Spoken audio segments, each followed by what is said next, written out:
The Michigan State Board of Education is considering changes to health and sexual education standards for the first time since 2007. Those new standards would include lessons that some critics are calling indoctrination, while advocates say it promotes inclusivity. There was an education board meeting yesterday with hours of public comment. 13 on Your Side political reporter Josh Albertus joins us now with what they discussed. Josh.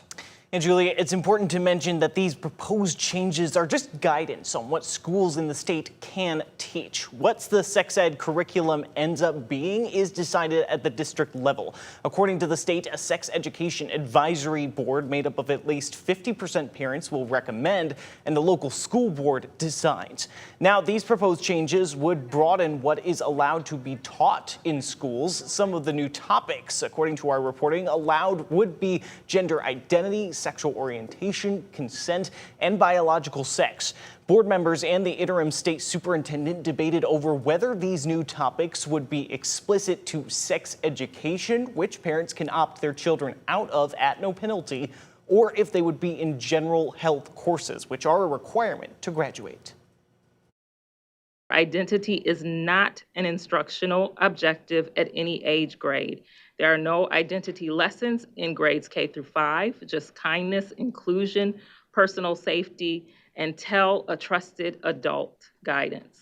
Middle school students may encounter glossary level definitions to help them understand language that they hear already or see, paired with lessons on consent, bystander action, and respectful communication. High school standards build on these foundations by teaching applied skills in healthy relationships, consent rights, responsibilities, and how to seek help.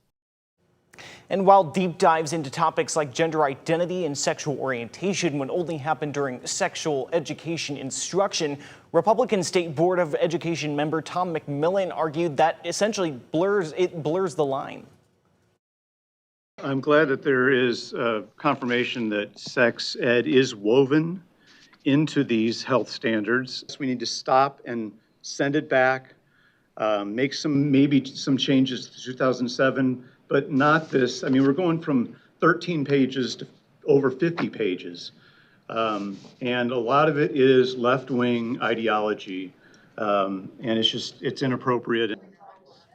Both Republicans on the board have voiced heavy opposition to the changes. Most of the public comment also was opposed to the changes, but there were a handful of supporters that spoke. And the board has not yet voted on the proposed changes to the standards, but indicated that vote would likely come during one of their next 2 meetings in November or December.